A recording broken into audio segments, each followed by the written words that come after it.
bukan bagian orang yang menyalahpahami.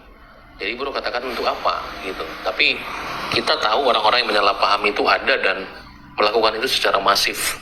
Ya, maka memang target kami bukan kepada bro. Tetaplah bro menjadi orang Indonesia yang baik, saling menghargai. Itu sangat kita hormati. Tapi ada orang-orang seperti tadi itu, nah, ya. Dan saya kira bro kan tidak mungkin mau bertanggung jawab atas perbuatannya kan. Nah, karena bro baik, tapi dia tidak mencerminkan seperti itu. Oke, jadi bertanya saja ya teman-teman, itu baik dan indah ya. Baik, kita lanjutkan dulu teman-teman sekalian. Oke, sebentar ya.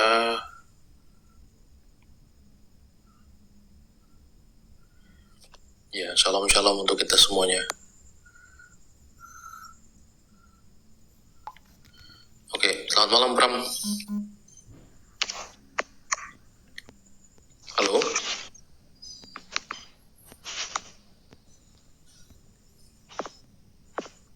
Halo, Pram.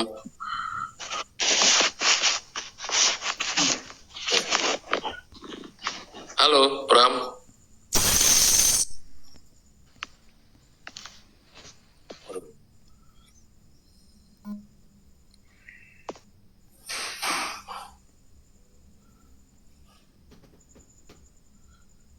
Ada suara nggak teman-teman?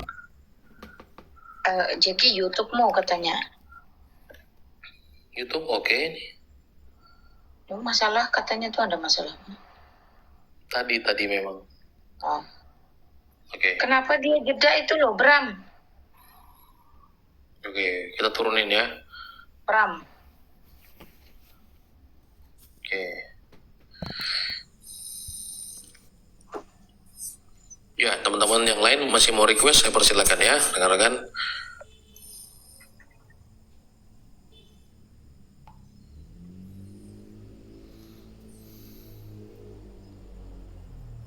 Waduh. Pada muter-muter ya semuanya. Oke, sebentar ya.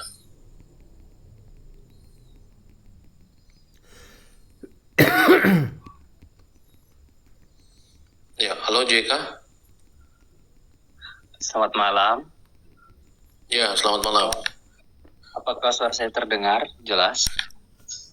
Ya, terdengar jelas. Silakan. Pertama-tama saya ini Kristen. Saya ingin menambah literasi saya terhadap agama kekristenan.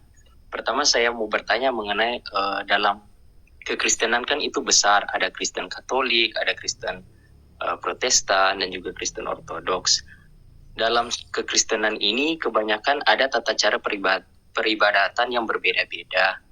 Saya mau menanya tentang peribadatan mana yang menurut Pak Jeki, Pak Cipto, dan juga Mbak Lina itu yang peribadatannya itu yang baik dan juga sebenarnya berkenan kepada Tuhan. Dan juga untuk pertanyaan kedua mengenai sakramen. Untuk sakramen dalam iman kekristenan itu kan pasti berbeda-beda. Jadi saya mau bertanya mengenai sakramen itu, sakramen-sakramen mana sih yang benar dan juga berlandaskan dengan dasar-dasar dari Alkitabiah. Itu saja sih Pak. Oke, silakan teman-teman. Ada yang mau berpendapat silakan. Kamu cuma tanya mana yang benar dari banyaknya itu. Sorry, Pastor Cipto mau jawab ya. Ya, Lina silakan dulu. Ya, nanti Pastor tajamin nggak apa-apa. Karena saya tidak pernah jawab banyak-banyak. Kamu cuma mau tanya mana yang benar dari banyaknya denom itu ya. Kalau kamu tanya mana yang, kalau kamu tanya mana yang benar, jawaban saya sederhana, semuanya benar dari sudutnya masing-masing, dan itu di hadapan Tuhan juga nggak ada yang ini, karena mereka berangkat atas dasar yang sama, 3 pilarnya itu, bahwa Alkitab adalah firman Tuhan, bahwa Allah Tritunggal Maha Kudus, dan bahwa Yesus Kristus satu-satunya juru selamat. Nah itu pertanyaan pertama. Terus yang kedua pun kamu tanya sakramen. Sakramen mana yang lebih benar? Kalau kamu pertanyaannya hanya mana yang lebih benar, berarti orang disuruh pilih seolah-olah yang nggak dipilih itu nggak benar. Maka saya jawabnya semua benar. Tapi nanti ditajamin sama pastor atau Joseph tuh Katolik. Ya silahkan teman-teman. Ya, salam kenal ya, Kak Cika. Kak Cika dari iman Kristen ya, benar ya tadi? Ya. Iya, Tuhan Yesus sayang Kak Cika ya. Jadi kalau ditanya tentang dari iman apapun, kalau yang mendengarkan boleh dari iman yang manapun bertanya boleh, selama dengan rendah hati, itu luar biasa, itu tulus. Banyak yang naik dengan rendah hati, banyak segelintir orang saja yang tidak rendah hati. Itu maka motivasinya beda. Nah, karena itu kalau bertanya tentang denom mana yang benar, jawabannya semua benar. Selama betul Kristen, bukan Kristen menyamar. Itu karena itu ibaratnya rumah tangga itu kan, ada kan rumah tangga, satu rumah tangga tapi kamarnya berbeda-beda. Itu hanya tata cara saja. Termasuk pula pertanyaan sakramen. Ibaratnya Kak Cika sudah menikah belum? Kalau dalam rumah tangga ada suami istri misalnya, lalu kemudian ada anak-anak, ada 3 anak, kamarnya mungkin 3 ditambah suami istri 4. Antar kamar itu aturannya bisa beda-beda. Mungkin cara menaruh gelas, cara menaruh barang-barang, cara menaruh baju, caranya bisa beda-beda, tapi tetap satu rumah tangga. Jadi tidak perlu diadu-adu, wah ini denom ini yang benar, denom ini salah, tidak pernah. Semuanya Kristen itu. Selama itu mengenal Allah dalam iman Kristen dengan benar, yaitu Allah Tritunggal, yaitu Sang Bapa, Sang Firman, Sang Roh Kudus. Yang bukanlah Sang Firman dianggap derajatnya lebih rendah. Karena ada yang mengaku Kristen tetapi ternyata Kristen menyamar. Karena menganggap Sang Firman derajatnya lebih rendah. Itu bukan Kristen. Itu. Jadi kalau tentang sakramen mana yang benar, terus kemudian denom mana yang benar, itu semuanya benar. Itu hanya tata cara saja. Ada yang cara menyanyi contohnya. Ada yang dengan bertepuk tangan, ada yang tidak bertepuk tangan, ada yang dengan musik, ada yang tidak dengan musik. Silakan, nggak masalah. Itu tata cara saja. Kita bersyukur tidak pernah ada dalam iman kita sampai hari raya itu berbeda. Misalnya hari raya ditetapkan jatuh tanggal berapa? Lalu menurut aliran satunya hari raya ditetapkan jatuh tanggal yang lain. Nah, kita bersyukur tidak pernah seperti itu. Atau antar aliran lalu membakar kitab misalnya. Kita bersyukur tidak pernah seperti itu. Jadi satu tubuh tetapi satu rumah tangga tapi beda-beda kamar saja, beda-beda tata cara saja. Itu aja Kak Cika. Terima kasih untuk Mbak Lina dan juga Pak Cipto yang sudah menjawab tadi. Itu juga pasti akan menambah wawasan saya.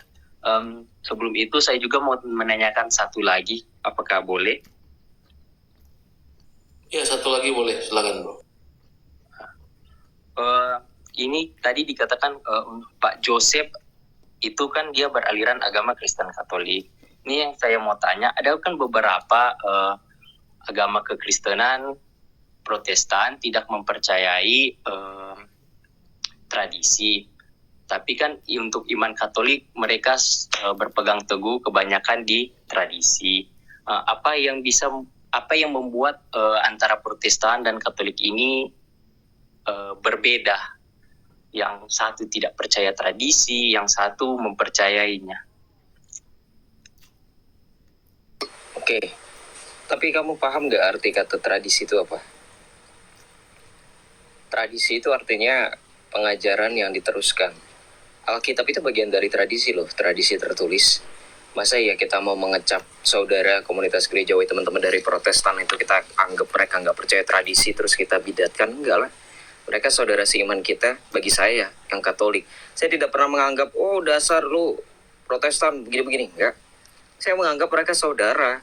Ya itu kalau ada Michael yang dari HKBP itu, dia pasti bilang, itu adalah bunga rampai dalam kekristenan. Kalau kamu bilang, atau kamu mau menanyakan hal yang seputar tradisi, harusnya lebih spesifik. Karena Alkitab itu juga bagian dari tradisi. Alkitab itu tradisi tertulis, teman-teman. Dan Alkitab itu pada saat zaman Yesus masih ada mengajarkan pengajaran, bahkan sampai ia naik ke sorga, itu Alkitab bukunya itu belum ada. Baru setelah Yesus disalibkan, baru setelah Yesus naik ke sorga, pencurahan Roh Kudus dan segala macamnya, itu baru dikanonisasi di tahun 300 Masehi.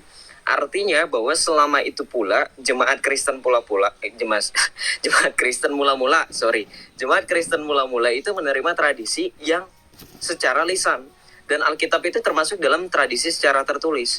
Nah, sedangkan teman-teman kita yang Protestan itu menerima Alkitab, itu kan tradisi tertulis. Berarti mereka menerima tradisi gitu. Jadi kalau dikatakan Protestan tidak menerima tradisi, enggak juga ya. Karena begini, selain Alkitab, teman-teman dari Protestan juga merayakan, mempersembahkan kurban. Kurban apa ya? Itu tubuh dan darah Kristus. Ya, roti dan anggur. Ya itu kan tradisi juga. Jumat mula-mula dalam Kisah Para Rasul 2 ayat 46 itu kan pada tiap hari memecah-mecah roti dan mendengar firman Tuhan. Itu juga dilaksanakan oleh teman-teman Protestan. Apa yang beda dari mereka? Nggak ada.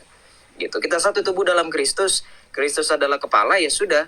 Gitu. Sebagai sesama tubuh dalam Kristus, ya kita saling menguatkan, saling membantu. Biarkanlah masa lalu itu menjadi pelajaran yang paling berharga. Sekarang itu kan momentum di mana kita menginginkan persatuan. Nah, biarkanlah yang lalu-lalu itu dia jadikan pembelajaran. Yang sekarang biarlah kita menatap masa depan, kita membangun masa depan yang baik, terutama di dalam iman kekristenan. Baik itu Protestan ataupun Katolik, kita saling membantu gitu. Karena ya sekali lagi, kita dalam satu tubuh, yaitu Yesus Kristus. Itu bro, JK. Terima kasih Pak Joseph. Mungkin saya sudah cukup dengan semua jawaban tadi.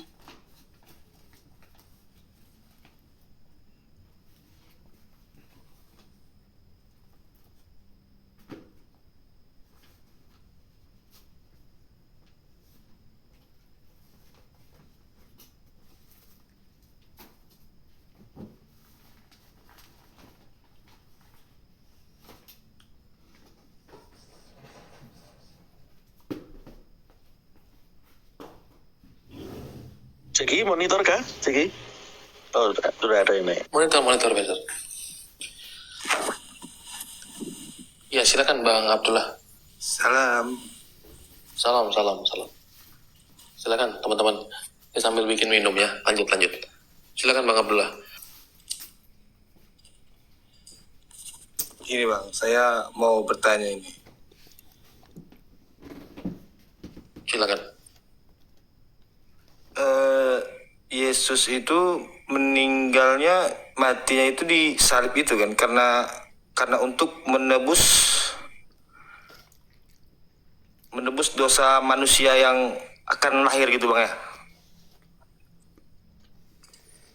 Diselesaikan dulu Bang, nanti biar kita sekaligus. Pertanyaannya? Ya kan?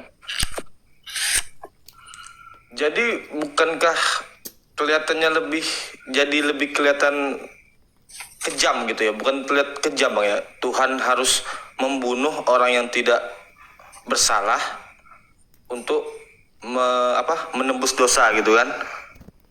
Apakah Tuhan tidak terlihat kejam gitu Bang, harus membunuh orang yang tidak bersalah supaya harus ada pengorbanan gitu? Oke, itu bagus sih pertanyaannya Bang, saya senang sekali. Tapi gimana Bang kalau misalnya konsep itu saya terapkan kepada Nabi Isa? Kenapa orang yang digantikan oleh dengan Nabi Isa itu, kenapa kok Tuhan kejam sekali menggantikan dia? Karena saya kurang tahu juga ya apa menjawabnya itu ya. Oke, tapi nanti dulu. Tapi Bang Abdullah dari Islam kan? Iya, saya Muslim. Oke, baik. Nanti mungkin Pastor Cipto atau Mak Lina, Bang Joseph akan jawab ya. Kenapa kok kayaknya Tuhan kejam sekali? Gitu. Iya. Harus ada manusia yang dikorbankan gitu ya. Oke, baik. Silakan teman-teman. Pastor Cipto mungkin. Atau Mak Lina silakan. Kak Lina nggak menjawab kan? Kak Lina. Nggak apa-apa, Pastor, silahkan. Oke. Ya, salam kenal ya, Kak Abdullah. Selama konteksnya itu bertanya, tentu baik dan indah ya. Iya. Mohon tidak mengolok atau menafsirkan, jadi mohon tidak pakai kata berarti atau jadi, karena itu menafsirkan, sebab ini bukan gitu. agama Anda. Siap. Sorry. Enggak apa-apa, enggak ada salah. Selama itu bertanya itu luar biasa. Jadi kalau titik tekan pertanyaannya, kok Tuhan kelihatannya kan kejam untuk membunuh orang yang enggak salah kok dibunuh jadi ini. Iya. Pertama-tama Harus ada pengorbanan gitu ya kan? Demikian. Tidak. Ya, kan intinya kan harus ada pengorbanan. Kok rasanya kejam? Maka dalam iman kami itu demikian. Yang ilahi itu bukan nusul jadi batu atau menjadi buku benda mati. Jadi bukan nusul itu lalu ada hari raya nusul untuk benda mati atau buku, tapi jadi manusia. Karena yang mau diselamatkan adalah manusia. Itu. Karena itu dalilnya Yohanes 1 ayat 14, menjadi manusia. Yang ilahi, sang firman, yaitu sang ilahi itu inkarnasinya jadi manusia. Sebab yang mau diselamatkan adalah manusia.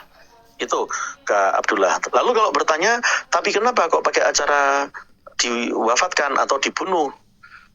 Harus ini kan artinya darah tertumpah. Meskipun kata dibunuh itu nanti kami menjawab lebih dalam ya. Tetapi supaya titik tekan Anda kan artinya kok kenapa orangnya wafat itu darahnya tertumpah, dia kan tidak bersalah. Jawabannya demikian. Justru dalam iman kami hanya yang tidak bersalah yang bisa membersihkan yang bersalah. Hanya yang bersih, sang suci, yang bisa membersihkan yang kotor, yang berdosa. Yang suci siapa? Dalam iman kami yang suci bukanlah orang-orang misalnya mengaku guru agama lalu suci, tidak bisa. Tidaklah mengaku nabi, kan ada orang dari Spanyol ngaku nabi dirinya suci, ada juga orang dari Arab ngaku nabi dirinya suci tapi ternyata penuh dosa. Saya tidak bicara agama Anda, itu kejadian di tahun 2014 kemarin, ada orang dari Arab ngaku sebagai nabi. Karena itu kalau dalam iman kami tidak boleh manusia itu ria, merasa karena makanannya nggak ada babinya lalu merasa dirinya suci. Justru yang merasa paling suci dialah yang paling berdosa. Karena itu dalam iman kami harus yang tidak bersalah, yang membersihkan yang bersalah. Bersalah itu artinya berdosa. Kalau dalam iman lain misalnya ada pengertian misalkan seperti zamannya Agripa, dia mau ria silakan, tapi itu menyimpang, itu bukan iman kami. Ria itu begini, Allah engkau minggir, aku yang berdosa kan Allah, aku sendiri yang bayar hukumanku, aku kan kotor, aku bayar sendiri kekotoranku, engkau minggir Allah, aku tidak butuh juru selamat, tidak butuh juru selamat kayak orang Kristen saja, engkau minggir Allah, saya bisa menyelamatkan diri saya sendiri, orang saya suci kok Allah, cemplungkan aku ke api neraka. Nah ini namanya ria, ini namanya orang itu mau jadi Allah. Karena itu kalau dalam iman kami haruslah yang tidak berdosa. Itu dulu di bagian pertama. Haruslah yang tidak bersalah, yang membersihkan yang bersalah. Nah sebab itu kami punya dalil di Yesaya 64 ayat 6, sebaik apapun manusia amalannya, kesolehannya, tetaplah itu kotor. Karena manusia sudah tercemar dosa. Siapa yang mengatakan dirinya suci karena bajunya, karena janggutnya, karena makanannya tidak ada babi, karena piringnya nggak ada minyak babi, karena cuci tangannya merasa lebih benar, sunatnya merasa lebih benar dari laki yang sebelahnya, cuci wajahnya sebelum sembahyang lebih benar dari orang yang sebelahnya, maka itulah yang paling ria dan paling berdosa. Itu dikatakan oleh Tuhan Yesus, mereka seperti kuburan. Dalilnya di Matius 23 ayat 27. Merasa suci tapi dalamnya kotor. Jadi menurut Anda kenapa yang tidak bersalah? Justru karena yang bersalah tidak bisa menyelamatkan yang bersalah. Tidak bisa nabi dari Portugal menyelamatkan manusia. Tidak bisa nabi dari Arab menyelamatkan manusia. Dalam iman kami begitu. Tidak bisa nabi dari Spanyol, kan dari Indonesia juga ada yang mengaku-ngaku nabi, itu Lia Eden itu. Udah tangkap polisi itu. Tidak bisa itu menyelamatkan manusia. Dalam iman kami begitu. Haruslah yang tidak bersalah. Nah itu karena Anda pertanyaannya sependek itu, jawabannya sependek itu. Tapi nanti kalau tentang mau ditekankan, tapi kenapa kok pakai penumpahan darah? Nah biarlah itu pertanyaan kedua kalau Anda bertanya. Tapi sampai situ dulu. Oke. Jadi berarti memang harus ada pertumpahan darah gitu Bang ya? Pak ya? Nah kalau Anda sudah masuk ke sana berarti pertanyaan kedua ya. Apakah pakai penumpahan darah? Memang harus gitu. Benar, kami jawabkan. Jawabannya iya. Karena kadang orang Kristen atau iman Kristen sering diolok-olok. Kayak vampir ya, suka darah. Ditumbal-tumbalkan, suka darah. Maka yang bersangkutan itu tidak mengerti dalil di iman mereka sendiri. Di iman mereka juga ada kata-kata dalil ini. Nyawa ganti nyawa, itu ada. Kadang orang Kristen dicela pakai penumpahan darah, penebusan kayak pegadaian aja. Ternyata orang itu tidak baca dalilnya sendiri. Dia juga punya kata penebusan juga sama. Sayang dia tidak baca. Kami punya dalil di Keluaran 21 ayat 24, ayat 23 dan 24 mengatakan apa? Manusia itu harus mengganti setimpal dosanya. seharusnya nyawa ganti nyawa, gigi ganti gigi, mata ganti mata. Nah, kata gigi ganti gigi, nyawa ganti nyawa itu artinya setimpal. Nah, orang Kristen diolok gigi ganti gigi kayak gigi persneling mobil saja. Ternyata yang mengolok tidak baca. Dalam iman dia juga ada dalil itu, gigi ganti gigi, mata ganti mata itu ada. Tapi sayang dia tidak membaca. Karena itu kalau mengolok-ngolok penebusan kayak pegadaian, berarti mengolok diri sendiri. Nah, dalam iman Kristen, jelas, karena itu manusia harus mengganti sendiri seharusnya.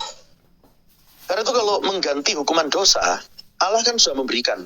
Kalau kamu melakukan dosa, hukumannya mati. Mati itu bukan pura-pura mati, bukan pingsan, tapi mati. Matinya seseorang itu adalah apa? Yaitu nyawanya hilang. Yaitu artinya apa?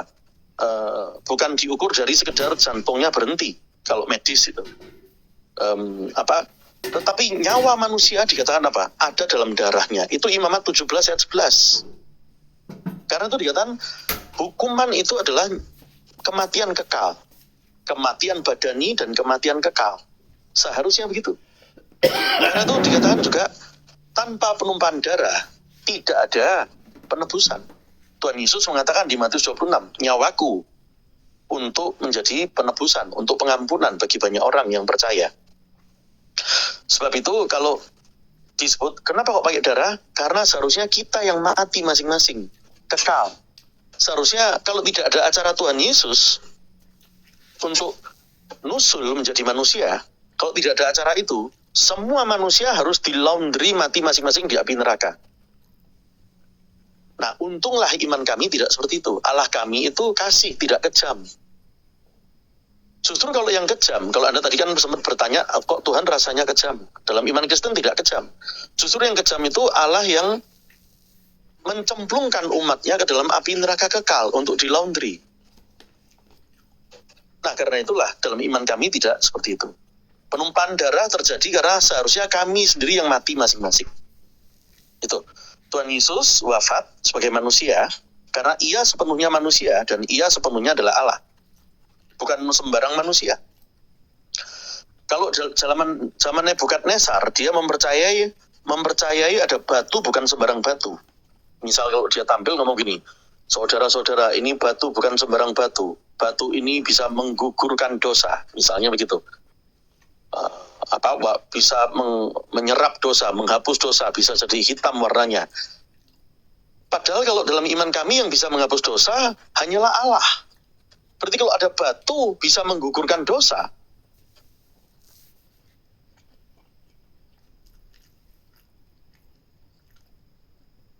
mati tidak boleh. Karena itu kami punya dalil Kisah Para Rasul 17 ayat 29. Yang ilahi tidak boleh nusulnya jadi batu atau buku. Tidak boleh yang ilahi itu disamakan dengan batu. Kata batu ditulis di sana. Tidak boleh disamakan dengan buku. Buku itu ditulis di sana dalam dalil sebagai ciptaan kesenian manusia. Itu. Sebab itu kami bangga. Allah dalam iman kami bukan nusul jadi benda mati, tapi jadi manusia. Sekali lagi karena yang diselamatkan manusia. Kami bangga, Allah kami tidak pernah disekutukan dengan batu. Kok bisa ada yang menggugurkan dosa itu batu? Batu mau sesuci-sucinya tidak bisa menggugurkan dosa. Dalam iman kami gitu. Jadi kalau ada orang Nebukadnezar berkata ini batu bukan sembarang batu. Kalau kami bukan jadi batu sang ilahi itu, tapi jadi manusia. Tuhan Yesus manusia, tapi bukan sembarang manusia. Ialah Allah. Ialah manusia. Nah, sebab itu, butuh satu penumpahan yang tidak bersalah. Darah yang suci. Yang bisa menyelamatkan yang kotor. Yaitu orang-orang yang kotor itu artinya berdosa. Sebab itu, justru yang tidak bersalah menumpahkan cintanya. Kalau yang bersalah tidak bisa. Nabi dari Portugal tidak bisa menyelamatkan manusia. Nabi dari Arab juga tidak bisa menyelamatkan manusia. Dalam iman kami begitu. Demikian Kak Abdullah. Begitu. Panjang juga Bang ya.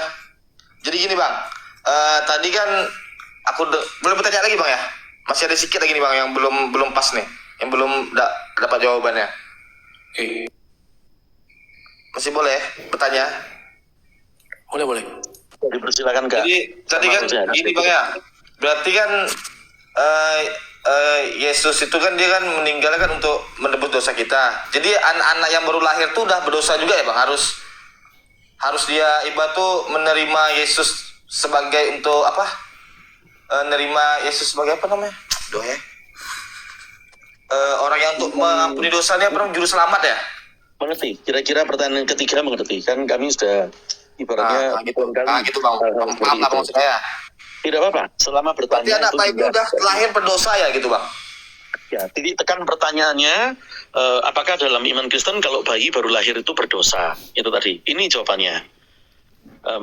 Dalam iman Kristen, semua manusia kan keturunan dari Adam dan Hawa.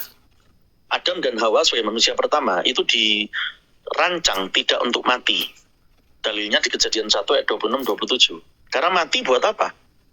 Orang waktu hidup aja ketemu Allah, Adam dan Hawa itu, kalau mati, ya ketemu Allah lagi. Ya buat apa? Pakai mati, ibaratnya cuma pindah garis saja. Waktu hidup ketemu, waktu mati ketemu. Buat apa dimatikan? Jadi tidak mati. Tetapi karena Adam dan Hawa melanggar perintah Allah, udah dikasih tahu jangan makan buah itu, kita tahu, lalu dibujuk rayu oleh iblis, lalu akhirnya jatuh dalam dosa, maka mengalami kematian. Jadi kalau Anda bertanya, apakah bayi itu adalah suci? Jawabannya, kalau bayi itu lebih suci dari Adam, maka semua bayi tidak pernah akan mati. Tetapi semua manusia, bayi, orang tua, dewasa, itu kan wafat pada ujungnya nanti. Karena itu bayi mengalami tercemar dengan dosa. Bukan dosa perbuatannya si bayi. Bayi kan belum melakukan dosa perbuatan. Tetapi sebagai dosa yang dilakukan oleh Adam dan Hawa, ia tercemar. Gitu nah. Sebagaimana kalau Kak Abdullah, dalam iman Kak Abdullah misalnya, Adam dan Hawa diciptakannya di surga. Kalau dalam iman kami, Adam dan Hawa itu di bumi. Tapi setelah Adam dan Hawa jatuh, menurut Anda kan, lalu dilempar ke bumi. Lah kalau menurut Anda bayi itu suci, seharusnya bayi-bayi itu di surga lahirnya. Karena Adam dan Hawa ada di surga waktu awal, waktu sebelum jatuh dalam dosa. Berarti dalam iman Anda, bayi-bayi ternyata tidak ada di surga lahirnya, tapi di bumi. Karena itu dalam iman kami, tegas, bayi tercemar dosa memang. Coba kita lihat anak kecil. Belum ada yang mengajari pun, bahkan masih bayi, bisa berebut, kalau misalkan dot di bibir ini ya, bisa berebut antar dua orang. Antar dua bayi itu bisa berebut. Padahal belum ada yang mengajarin. Karena memang ada tercemar. Jadi, karena itu dalam iman kami, tidak ada manusia yang suci.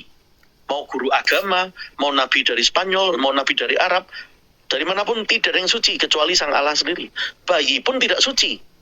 Kalau bayi jadi suci, suci hanyalah Allah. Beda dengan agama lain. Kalau agama lain ada 5 yang suci. Pertama, ada batu yang suci menghapus dosa.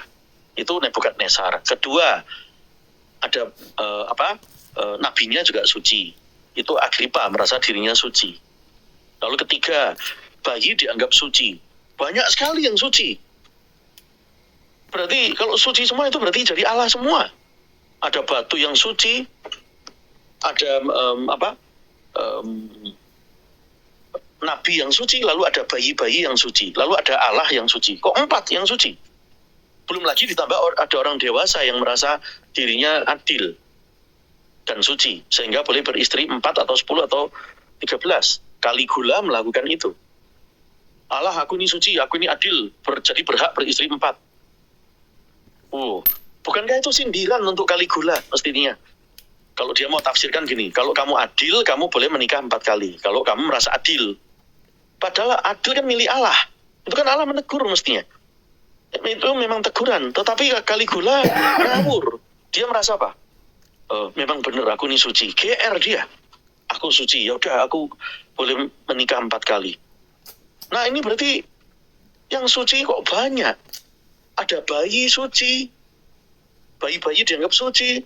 Batu dianggap suci, bisa menghapus dosa. Pria-pria dianggap suci, boleh kawin 4 kali, 6 kali, 10 kali. Kalau dalam iman kami yang suci cuma 1. Allah, bukan bayi. Itu Kak Abdullah. Oke.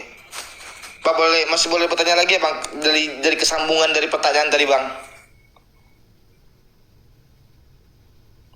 Izin host dulu ya Kak Abdullah, izin Kak Jeki hostnya Oke siap. menambahkan Oke. pertanyaan keempat. Kalau ada hubungannya boleh ya, satu lagi terakhir Bang ya. Ya ada hubungannya nih bang, sedikit bang. Oke, silakan.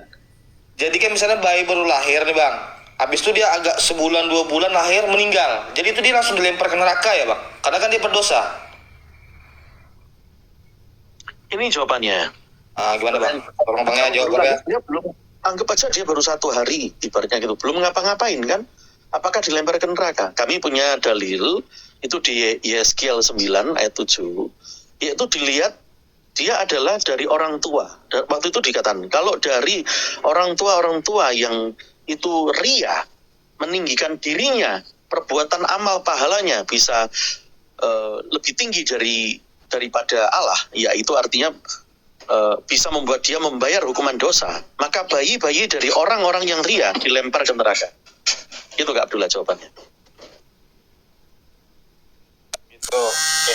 Terima kasih bang ya atas jawabannya bang, sangat memuaskan. Terima kasih Kak Abdullah. Tuhan Yesus sayang Kak Abdullah. Dipenuhi kesehatan berkat selalu. Amin. Semoga kita semua menuju jalan yang benar. Amin. Kami bangga Tuhan Yesus mengatakan tegas, akulah jalan dan kebenaran dan hidup. Amin. Yohanes 14 ayat 6. Terima kasih Kak Abdullah. Selamat malam.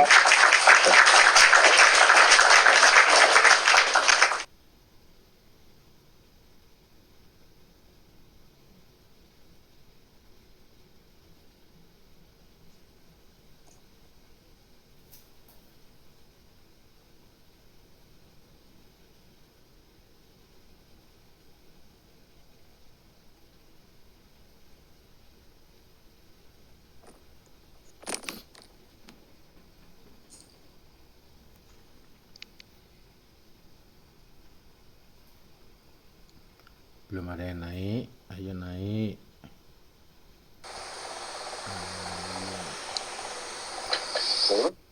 Pastor Jeki nggak ada suaranya ya? Halo? Iya, Shalom Pujangga Puisi. Selamat malam, berkat dalam buat semuanya. Ini saya perkenalkan, nama saya Punjaga Puisi. Ini saya mau bertanya terkhusus, tadi saya tertarik dari Bapak Jack Sembiring ini tadi ya. Ketika kali saya ini kan baru sekitar 2 bulan ya ini bermain TikTok, jadi saya baru tahu tentang Bang Joseph, kemudian baru tahu tentang Mbak Lina gitu. Nah jadi saya ketika kali Bapak Jack Sembiring tadi menyatakan ketika kali Mbak Lina dan juga Bro Joseph tadi itu berasal dari Muslim ya atau Islam. Nah itu, nah yang tertarik dari saya itu begini, ketika kali saya mengulik ataupun mencari-cari tentang Mbak Lina ataupun Bang Joseph itu tentang YouTube-nya itu sepertinya nggak ada. Nah jadi saya bertanya pribadi nih buat yang pertama buat Mbak Lina ya, ini bagaimana kok Mbak Lina itu tertarik atau menuju kepercayaan atau sebagai Yesus itu sebagai juru selamat Mbak Lina, sedangkan sepertinya Mbak Lina itu mempunyai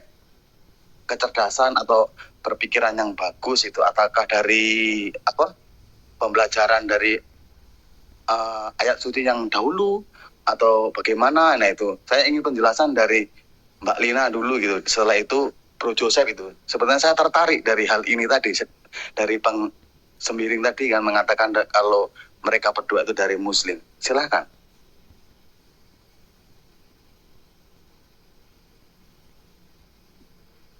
Tekankan aja apa yang membuat kamu sangat tertarik. Begini Mbak, saya itu kan tadi kan saya baru 2 bulan di TikTok kan, jadi ketika kali saya akun saya itu untuk membuat tentang puisi-puisi karya saya, kemudian saya ketika kali kalau malam melihat live tentang pembelajaran tentang iman Kristen, kemudian saya melihat dari Pak Jack Sembiring tadi mengatakan bahwa Mbak Lina itu dari Muslim gitu kan, kemudian Bang Joseph juga dari Muslim gitu loh.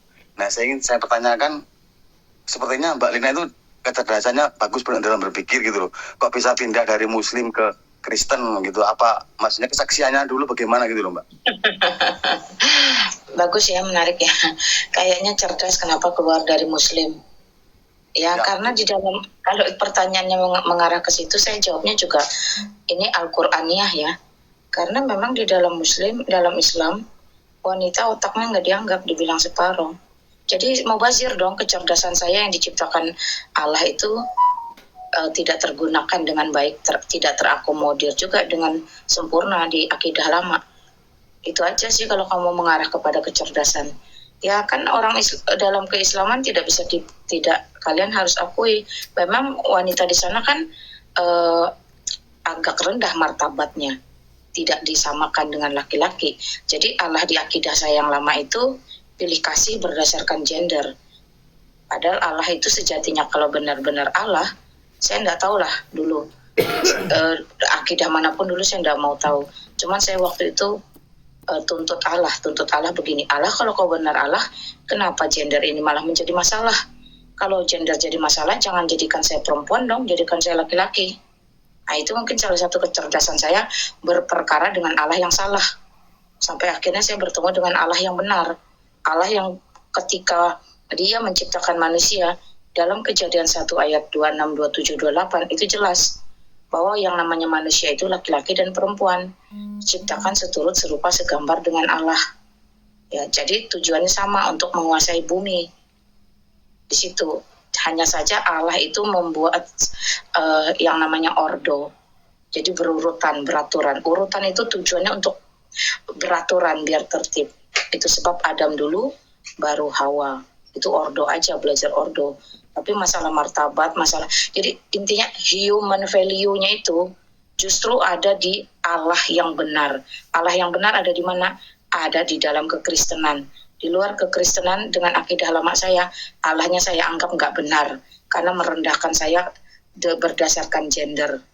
Pertama, otak saya dikatakan separuh, tidak berfungsi penuh. Sekalipun saya mengatakan yang benar, itu tidak dianggap. Kecuali saya sanggup bawa saksi banyak-banyak. Nah, kalau saya miskin kere, tidak punya apa-apa, saya tidak bisa sanggup bayar saksi, tidak ada orang mau berpihak kepada saya, suami saya lebih kaya raya, semua saksi dibayar sama dia, sampai kapanpun saya tetap wanita yang tidak ada apa-apanya. Itu contoh. Dan yang paling fatal yang saya protes dulu dengan Allah saya yang lama itu, saya bilang, Allah kau ciptakan wanita ini masterpiece-mu atau bukan? Kalau masterpiece-mu, kau ciptakan wanita ini lengkap dengan haidnya, dengan kelemahan-kelemahannya. Lalu kenapa kelemahan-kelemahan yang kau ciptakan ini justru menjebak wanita, sehingga dia tidak bisa beribadah kepadamu pada saat kelemahan-kelemahan itu muncul di dalam dirinya. Padahal kelemahan-kelemahan itu tidak bisa diminta, tidak bisa ditolak. Lowong itu satu paket dengan anatomi biologisnya wanita kok. Jadi itu Allah model apa? Jadi otak saya itu, pikiran saya itu mendasak saya, mendorong saya untuk mempertanyakan dan mengkudeta Allah dengan seluruh pengajaran yang bagi saya, menurut saya sebagai perempuan itu merendahkan. Ngapain perempuan diciptakan hanya untuk direndahkan ya Allah? Hanya untuk beranak pinak, hanya untuk syahwat. Bahkan ada satu ayat yang membuat saya itu gusar dulu ya. Lah perempuan itu harus turuti kata-kata suaminya. Termasuk dalam hal berhubungan ya, termasuk dalam hal jima, saya kasih tahu, itu berhubungan jima. Bahkan kalau suaminya minta lagi di atas kuda, sedang berkuda pun, istrinya tuh harus ngangkang. Wah, saya sakit hati kalau ingat itu.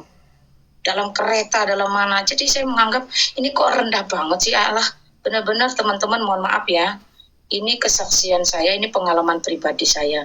Dalam seluruh aspek, otak saya tidak dianggap, kesaksian saya tidak diperhatikan, ucapan saya, bahkan dulu suara wanita itu dianggap aurat, makanya perempuan tidak boleh ngomong keras-keras. Makanya saya bingung tuh kalau kayak ada si Ripa yang lain-lain, Mican apa tuh teriak-teriak mulutnya sebagai muslimah di sosial media, ngatain orang bla bla bla, saya bingung. Nah itu aja, jadi banyak hal yang merendahkan perempuan di Allah saya yang lama dulu, di akidah saya yang lama itu. Jadi mendorong saya untuk berperkara kepada Allah yang salah itu, dan terbukti memang ada Allah yang jauh lebih benar, jauh lebih kudus, lebih agung, lebih mulia, yang menciptakan manusia itu bukan untuk direndahkan, bukan untuk dihinakan, bukan untuk dimasukkan ke dalam neraka bahkan. Allah yang penuh kasih, Allah yang memang Dia adalah kasih, Allah yang penuh keadilan. Nah itu aja, karena kamu tadi ngegaris bawahinya tentang kecerdasan, jadi saya angkat kecerdasan itu, dan saya punya hashtag yang saya sounding ke seluruh dunia, dimanapun dunia itu bisa baca. Wanita brilian itu pilihnya Yesus Kristus, karena di situ dia benar-benar dimanusiakan. Jadi mau memanusiakan manusia, perempuan hanya ada di dalam Kristus. Amin. Silakan. Oke, amin Kakak. Terima kasih atas penjelasannya. Ini memang ya mohon maaf ya untuk teman-teman yang ada 400 mata di sini memandang ini. Saya karena baru 2 bulan melihat siapa tentang Kak Lina itu kan, saya lihat di YouTube nggak ada gitu. Kemudian saya kemudian ini saya tertarik kepada Bang Joseph ini. Ketika kali saya masuk ke room Bang Joseph itu, saya ingin tanya dengan Bang Joseph, kok Bang Joseph ini, maaf ya, saya memang kebetulan dari Katolik ini kan. Nah kebetulan saya mau bertanya dengan Bang Joseph, saya kejar dari pertanyaan, tapi ketika kali di room sering nggak masuk gitu. Nah kebetulan saya di sini bisa masuk, kebetulan juga di sini ada Bang Joseph, juga saya mau bertanya ini buat Bang Joseph ini. Gimana Bang Joseph ini kok dari sepertinya waktu ketika kali saya masuk di room Bang Joseph itu sempat nyantri katanya kan, apa bisa berbahasa Arab gitu. Nah apakah dari pembelajaran dulu sehingga Kak Joseph pindah ke Kristus itu bagaimana Bang Joseph? Monggo Bang Joseph. Oke, Oke, shalom Mas Pujangga, ya salam kenal. Iya, kalau dibilang saya bisa berbahasa Arab ya bisa, tapi nggak terlalu berjago banget ya, karena bagi saya sesuatu hal yang berbau bahasa itu kan kita bisa pelajari di mana aja dan kapan aja gitu. Tapi karena memang saya dulu basicnya Islam, dan memang dulu saya dititipkan ya, ibaratnya dititipkan mandat untuk menjadi seorang tahfiz, dan juga untuk menjadi seorang yang dicita-citakan menjadi seorang ustadz dan segala macamnya. Tetapi itu semua gugur karena orang yang mereka beri mandat ini ternyata dipilih oleh Tuhan. Karena sesuai apa yang dikatakan oleh Kristus, oleh Yesus, bukan kamu yang memilih aku, tetapi aku yang memilih kamu. Jadi kalau memang dasarnya Tuhan milih saya, mau saya jago bahasa Inggris, bahasa Arab, bahasa Jepang, bahasa Mandarin pun, ya memang Tuhan pakai saya untuk mengkaruniakan supaya saya bisa menjadi perpanjangan tangan, supaya saya juga boleh untuk memberikan berkat bagi teman-teman yang belum merasakan apa itu berkat dari Allah yang hidup. Sama seperti Mak Lina yang mengatakan sebelumnya tadi, bahwa apa yang saya yakini dulu bukan berarti saya jelek-jelekan, saya rendahkan, tidak.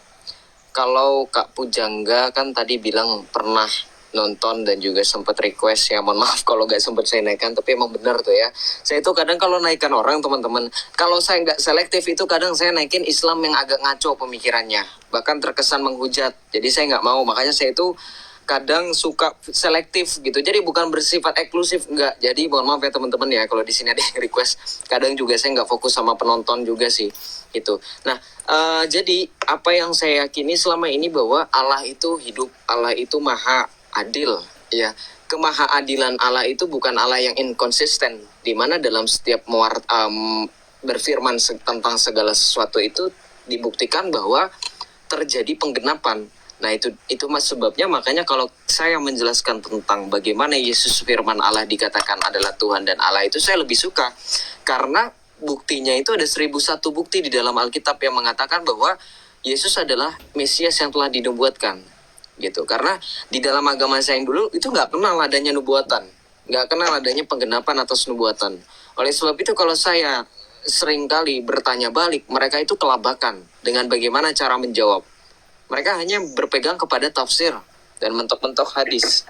Nah, kalau memang saya dikatakan bisa berbahasa Arab, sebenarnya nggak terlalu, tapi memang bisa dikit-dikit kayak tadi itu ya. Saya bilang bahwa memang dulu kan karena dititipkan untuk menjadi seorang tahfiz ya, hafizul tahfiz gitu kan, pengen jadi penghafal Quran, pengen jadi ustadz, tapi nggak kesampaian, justru malah menjadi murtadin, malah jadi orang Katolik yang Katolik yang on fire lah ya, karena memang on fire-nya saya ini bukan karena melihat ada kesempatan, bukan, karena saya on fire-nya ini karena memang Kristus yang telah mengubah hidup saya. Dan saya percaya juga berkat kuasa Roh Kudus.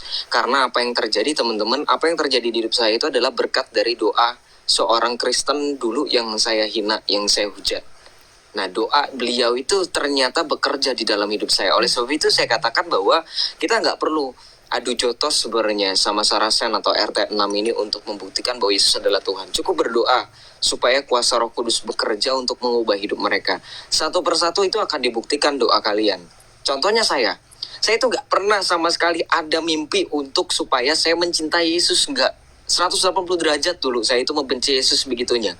Hujatan-hujatan yang ada oleh Zuma, Riva, Michan itu nggak ada sebanding dengan saya. Bahkan pada saat itu umur saya masih 14 tahun, masih SMP.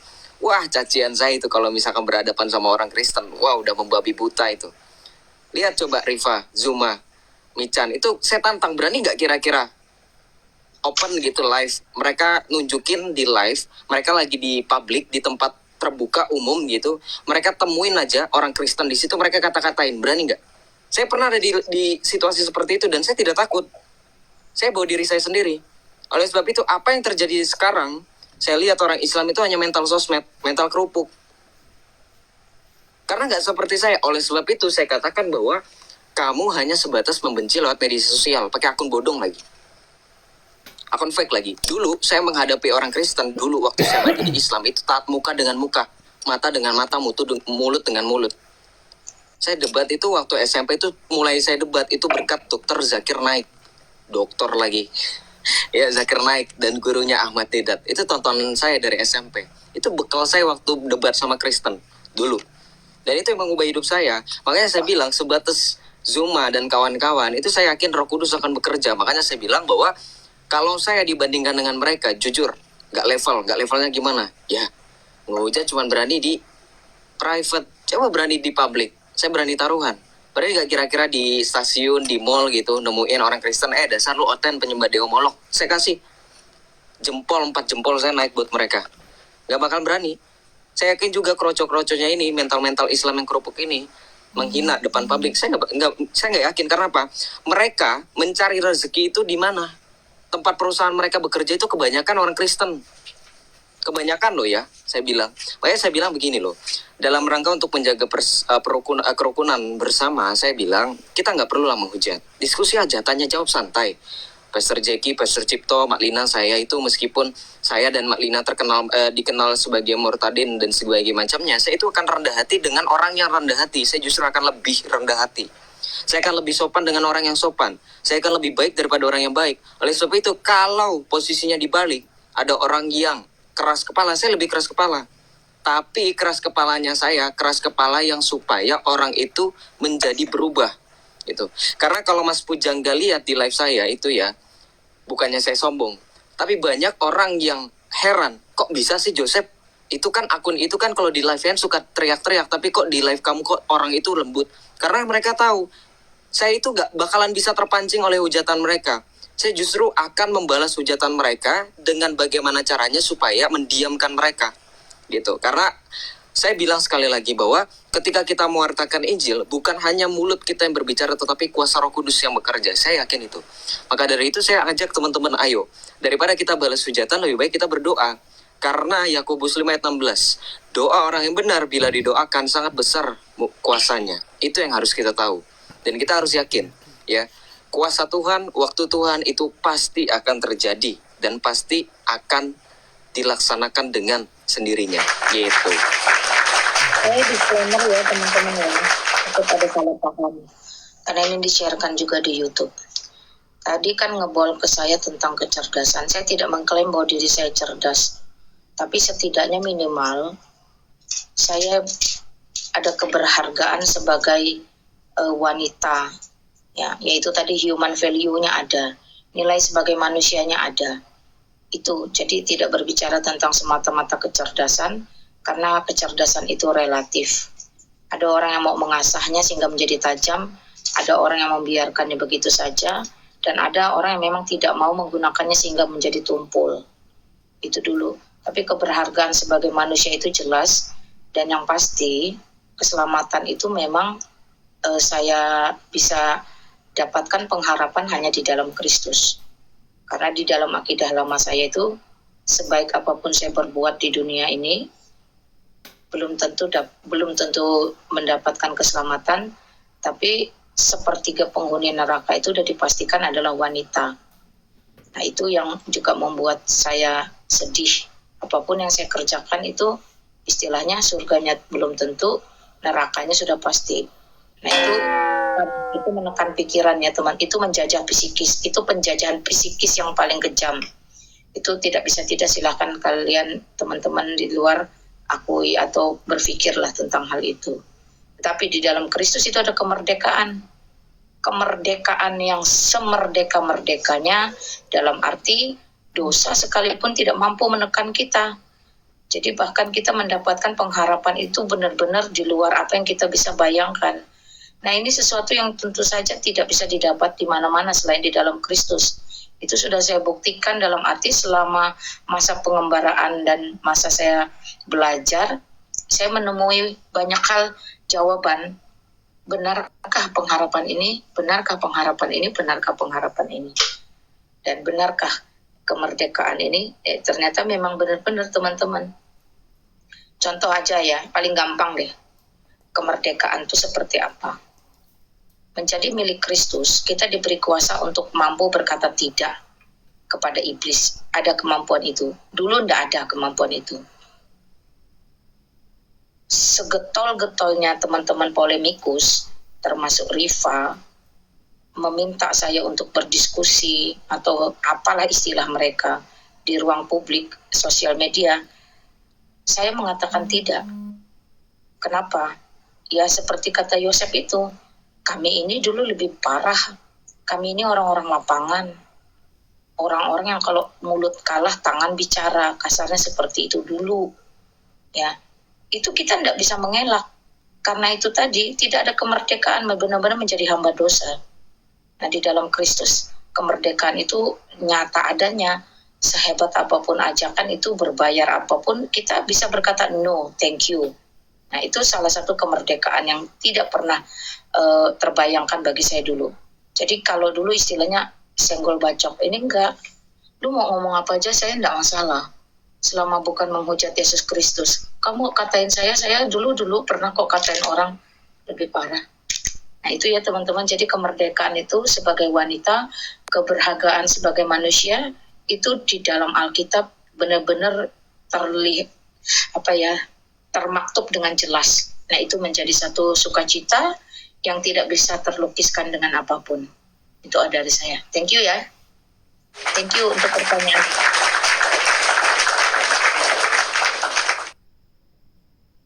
Bang Bos, terima kasih ya buat terkhusus buat Mbak Lina dan juga Bro Joseph ini ya. Sebelum saya turun ke bawah ini ya, mohon maaf jika pertanyaan saya seperti itu, dan mohon mampir ke akun saya yang akan menampilkan tentang karya-karya puisi saya di akun saya TikTok kan baru 2 bulan ini.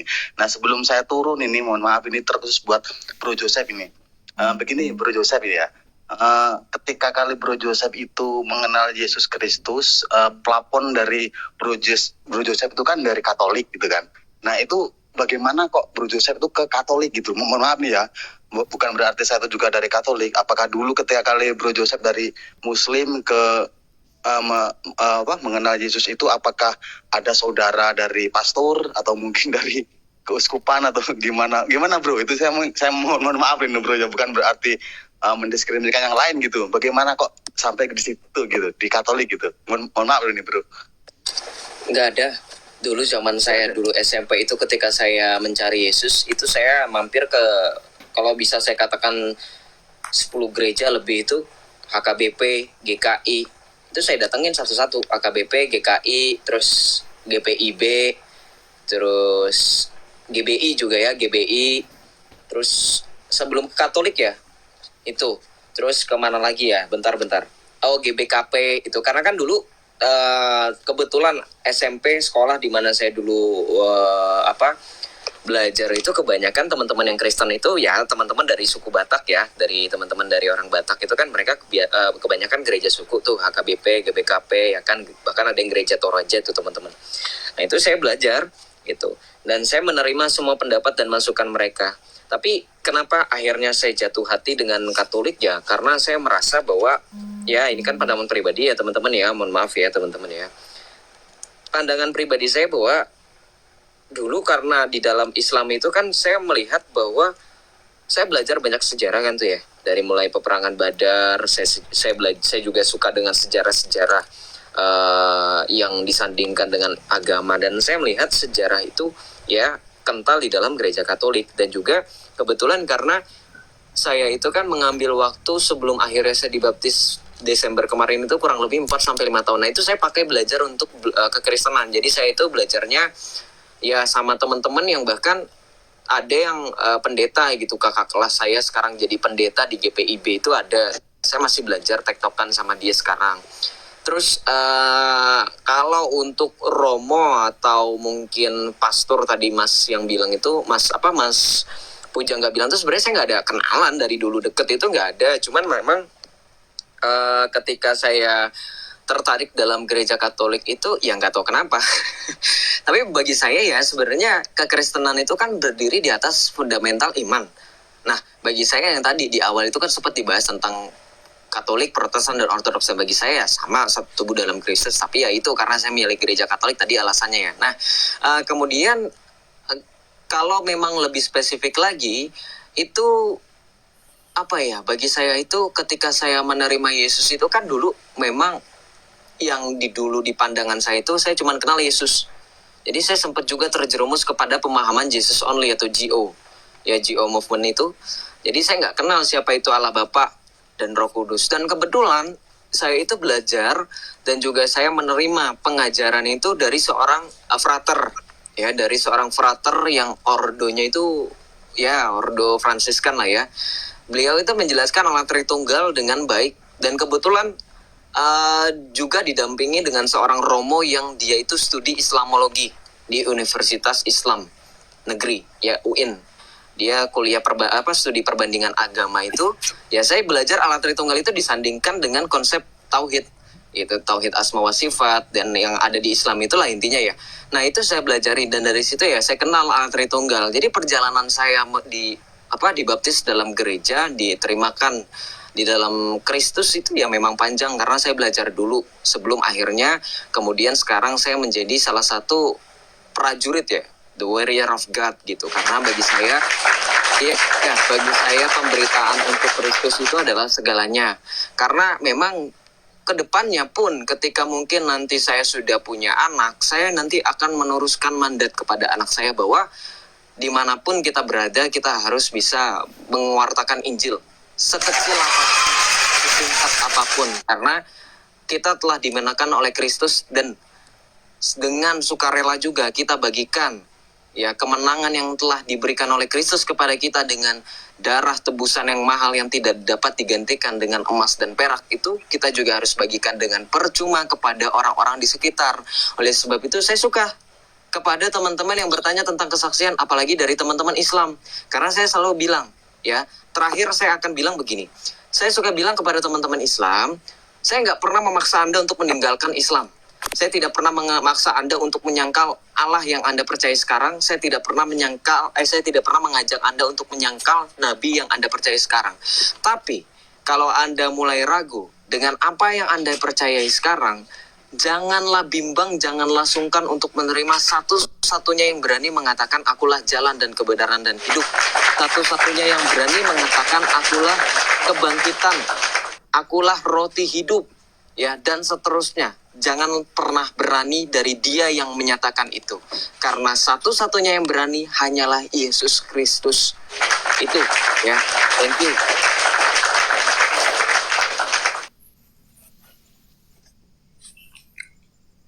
Oke. Saya kira cukup ya, Bang Pujangga ya. Oh iya, terima kasih Pak Host. Berkah dalam buat Pak Cipto. Pak Cipto ini ada channel YouTube-nya nggak Pak Cipto? Ada, Kak Bujangga. Saya bisa numpang di beberapa teman-teman. Oke, terima kasih. Mudah-mudahan Iya, Kak Bujangga. Cipto segera membuat channel YouTube. Sepertinya mantap ini, religius sekali. Amin. Terima kasih, Mas Bro. Kak Bujangga. Amin. Oke, terima kasih Bang Pujangga. Thank you bro pertanyaannya. Thank you. Jangan lupa ya follow subrek ya kalau kalau YouTube subrek ya. Subrek ya channel YouTube-nya Mak sama Yosep tuh baru bikin dia.